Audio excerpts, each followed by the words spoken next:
안녕하세요. 7월 22일 금요일 아침 말씀 묵상입니다. 오늘도 말씀 앞에 나오신 성도님들을 축복하며 함께 말씀 보시겠습니다. 오늘 우리에게 주신 하나님의 말씀은 히브리서 11장 32절에서 40절입니다. 제가 읽어드리겠습니다.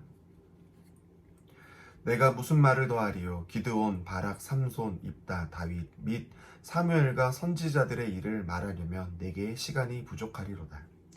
그들은 믿음으로 나라를 이기기도 하며 의를 행하기도 하며 약속을 받기도 하며 사자들의 입을 막기도 하며 불의 세력을 멸하기도 하며 칼날을 피하기도 하며 연약한 가운데에 강하게 되기도 하며 전쟁에 용감하게 되어 이방 사람들의 진을 물리치기도 하며 여자들은 자기의 죽은 자들을 부활로 받아들이기도 하며 또 어떤 이들은 더 좋은 부활을 얻고자 하여 심한 고문을 받되 구차히 풀려나기를 원치 아니하였으며 또 어떤 이들은 조롱과 채찍질 뿐 아니라 결박과 옥에 갇힌 시련도 받았으며 돌로 치는 것과 톱으로 켜는 것과 시험과 칼로 죽임당하고 양과 염소의 가죽을 입고 유리하며 궁핍과 환난과 학대를 받았으니 이런 사람은 세상이 감당하지 못하느니라.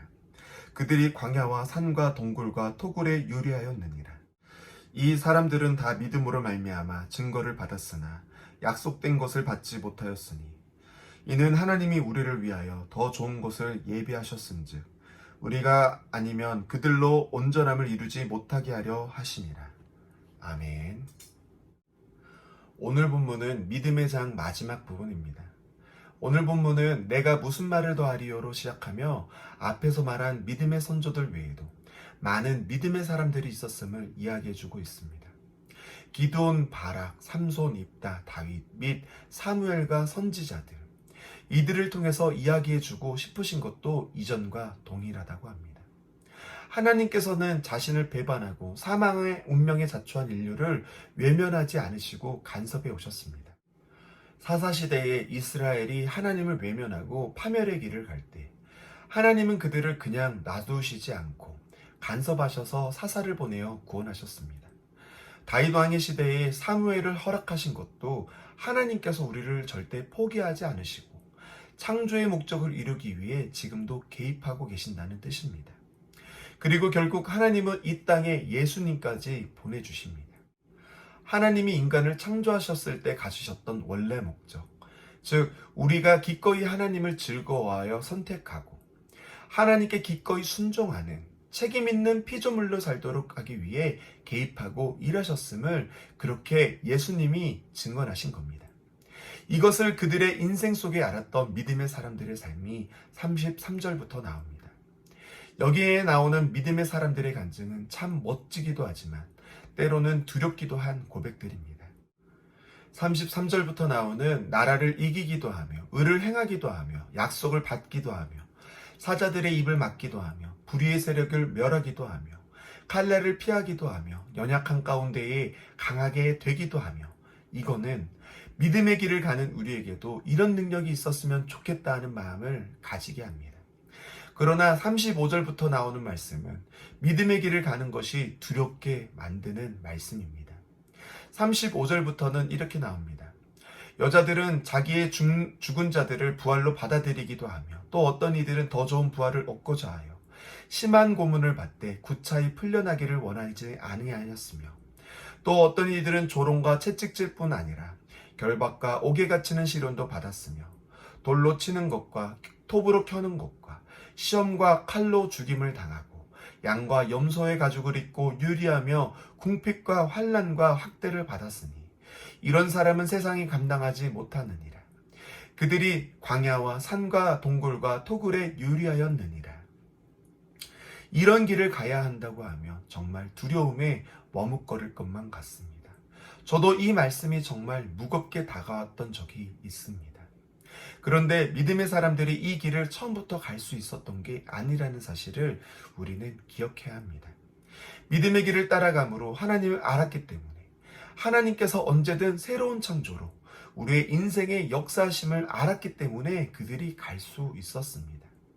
그리고 또 하나님이 이 땅에서 누리는 것보다 더 좋은 것을 예비하셨음을 알았기 때문에 갈 수 있었던 것입니다.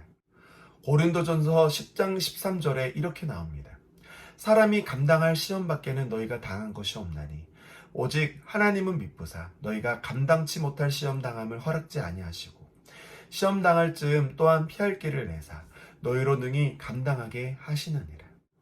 하나님께서 우리에게 어떤 일을 맡기셨다면 이 말씀처럼 우리가 감당할 만한 시험이라고 이야기하시는 겁니다. 우리의 어깨에 감당 못할 짐을 지우시는 게 아닙니다. 하나님의 영광과 명예를 감당할 만한 짐을 무게에 지우시고 우리를 단련하시는 겁니다. 그 자리를 넘어 우리의 믿음의 근력이 점점 자라 좀 더 무거운 짐을 질 수 있고 하나님의 영광과 명예, 책임을 감당하는 자리까지 우리를 만드실 것입니다. 우리 하나님의 신실하신 일하심을 신뢰하시기를 바랍니다. 우리를 사랑하신 하나님께서 우리에게 매일의 삶을 허락하셨다는 것은 그것이 우리에게 가장 좋은 무대이고 훈련소라는 겁니다. 그곳에서 하나님께서 바라시는 멋진 믿음의 사람으로 만들어지시고 보여지시는 우리 성도님들 되시기를 바랍니다. 말씀을 마치겠습니다. 함께 기도하시겠습니다. 사랑해 주님 감사합니다. 저희들을 세밀하게 만지시고 인도해 주셔서 감사합니다. 믿음의 선조들의 이야기를 들을 때 때로는 내가 이렇게 살 수 있을까 가슴이 답답해지지만 그 길을 인도하시는 것 또한 하나님이심을 깨달을 때에 우리는 그 안에서 담대함과 자유함을 경험합니다. 주님, 아직 다가오지 않는 일들을 걱정하기보다는 저희들 우리에게 맡기신 하루의 삶을 내 손이 닿는 곳의 일들을 하나님께 맡기고 기도하며 책임지기를 원합니다. 이 일을 감당할 수 있는 지혜를 허락하여 주시고 건강 또한 지켜주시옵소서. 그렇게 조금씩 믿음이 자라가는 저희들 되게 하시고 결국 예수 그리스도의 장성한 분량까지 이름을 저희들로 보게 하여 주시옵소서.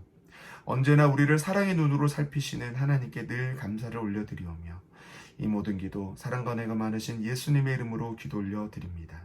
아멘.